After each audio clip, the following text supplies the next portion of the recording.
নমস্কার বন্ধুরা, welcome back to test and travel with Sharmi. আজকেও কিন্তু জামাই ষষ্ঠী স্পেশাল একটা রেসিপি, এপিসোড নাম্বার 2। আগের দিনে তোমাদের দেখিয়েছিলাম দই মাছ, আর আজকে দেখাবো টমসি চিকেন। এটা সম্পূর্ণ একটা অন্যরকম ডিশ, কিন্তু ভাতের সাথে, রুটির সাথে, পরোটার সাথে সব কিছুর সাথেই খেতে ভালো লাগে। আমি প্রথমবার আমার এক জেঠিমার হাতে এই রেসিপিটা খেয়েছিলাম এবং ভীষণ ভালো লেগেছিল। আজকে তাই তোমাদের সাথে শেয়ার করে নিচ্ছি। আমার কাছে রয়েছে 1 কেজি চিকেন। এই 1 কেজি চিকেনে আমি 150 গ্রাম দই ঢেলে নিলাম। এটা প্লেন দই, যে টক দই বাজারে পাওয়া যায় সেই দই। আর তার সাথে দিয়ে দিলাম চা চামচের 2 চামচ হলুদ। এরপর এর মধ্যে আমি মিশিয়ে দিলাম 2 চা চামচ শুকনো লঙ্কার গুঁড়ো। কিছুই না, বেসিক জিনিস দিয়ে আমি ম্যারিনেট করে রাখবো চিকেনটা। আর তারপর এর মধ্যে দিয়ে দেব 2 চা চামচ কাশ্মীরি লঙ্কার গুঁড়ো। কাশ্মীরি লঙ্কার গুঁড়োতে কিন্তু রঙটা ভীষণ ভালো হয়, একটা লালচে ভাব আসে, তাই কাশ্মীরি লঙ্কার গুঁড়োটা স্কিপ করো না। তোমরা যদি ঝাল কম খাও তাহলে কিন্তু শুকনো লঙ্কার গুঁড়োটা কম করতে পারো। এবার দেখো এর মধ্যে অ্যাড করে দিলাম 3 চা চামচ জিঞ্জার গার্লিক পেস্ট বা আদা রসুনের পেস্ট। এই আদা রসুনের পেস্টটা একসাথেই বাটা আছে, আমি 3 চামচ অ্যাড করে দিলাম। দিয়ে পুরো মাংসটাকে ভালো করে মিক্স করে নেব। আর মাংসের গায়ে ভালো করে এই ম্যারিনেটটা মাখিয়ে 1 ঘন্টার জন্য রেখে দেবো ম্যারিনেট হওয়ার জন্য।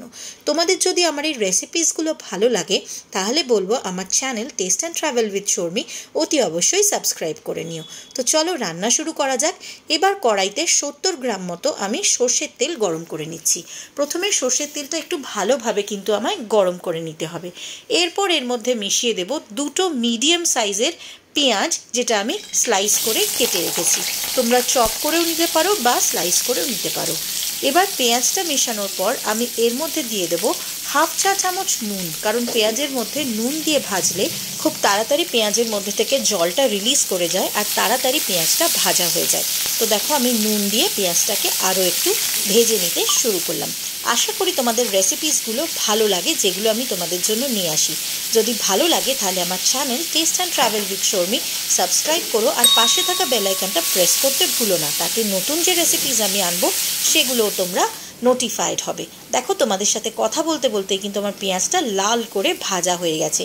ঠিক এই স্টেজেই আমি মিশিয়ে দেব ম্যারিনেট করে রাখা মাংসটা, যেটা 1 ঘন্টার জন্য আমি নর্মালি রেখে দিয়েছিলাম ম্যারিনেট হতে। এটা কোনো ফ্রিজে রাখানো দরকার নেই, তোমরা নর্মালি বাইরেও রাখতে পারো। তো ম্যারিনেটেড মাংসটা দেওয়ার পর আমি খুব ভালোভাবে পুরো জিনিসটাকে মিক্স করে নেব।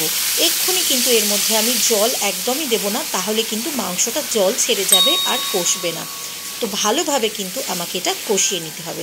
এরপর তৈরি করে নিতে হবে একটা পেস্ট। তো চলো সেটা করে আনি। গ্রাইন্ডিং জারে দিয়ে দেবো 2 চামচ পোস্ত বা পপি সিড, দিয়ে দেবো 1/2 চা চামচ নুন, সঙ্গে দিয়ে দেবো 10-12টা মতো কিশমিশ, দেবো গোটা 5-6 কাজু, আর দিয়ে দেবো 5-6 আমন্ড। 1/2 কাপ পরিমাণ জল। এখানে একটা স্মুথ পেস্ট আমি রেডি করে নিয়েছি। এই পেস্টটা আমার রান্নায় ব্যবহার হবে। এবার তৈরি করে নেওয়া পেস্টটা আমি মাংসটা কিছুক্ষণ কষে নেওয়ার পর তার মধ্যে মিলিয়ে দিলাম। দিয়ে খুব ভালোভাবে কিন্তু আমি মিক্স করতে থাকবো যতক্ষণ না বাদামের বা এই পোস্তর কাঁচা টেস্টটা চলে যায়। আর দিয়ে দিলাম সামান্য আরেকটু কাশ্মীরি লঙ্কার গুঁড়ো, 1/2 চা চামচ মতো, যাতে কালারটা ভালো আসে। দিয়ে আবার আমি খুব ভালোভাবে কিন্তু সবটা মিক্স করব। দেখতেই পাচ্ছ খুব সুন্দরভাবে কিন্তু আমি মিক্স করছি ততক্ষণ পর্যন্ত যতক্ষণ না মাংসটা খুব ভালোভাবে কষে যায় আর মাংসের গা থেকে তেল ছেড়ে আসে। তো এইভাবেই কিন্তু মাংসটাকেও কষে নিতে হবে। আশা করি তোমাদের রেসিপিটা ভালো লাগছে, আর যদি এতটা পর্যন্ত দেখে থাকো তাহলে নিশ্চয়ই ভালো লাগছে। আমি রিকোয়েস্ট করব তাহলে আমার channel test and travel with শর্মিটাকে সাবস্ক্রাইব করে নিও। দিয়ে দিলাম একটুখানি ঢাকা মিনিট 5 জন্য।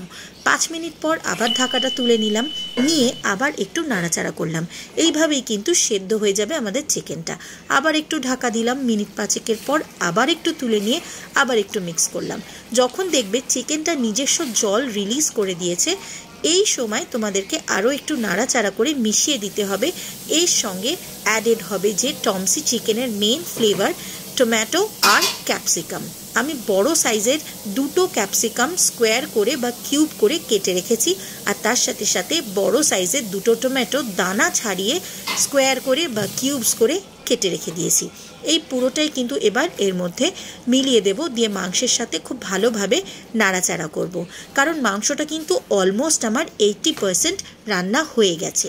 তো এইভাবেই নাড়াচাড়া করার পর আমি মিশিয়ে দেব 1 কাপ পরিমাণ জল, কারণ মাংসতে কিন্তু অলরেডি জল রিলিজ করেছে, তাই বেশি জল কিন্তু আমি এর মধ্যে দেব না।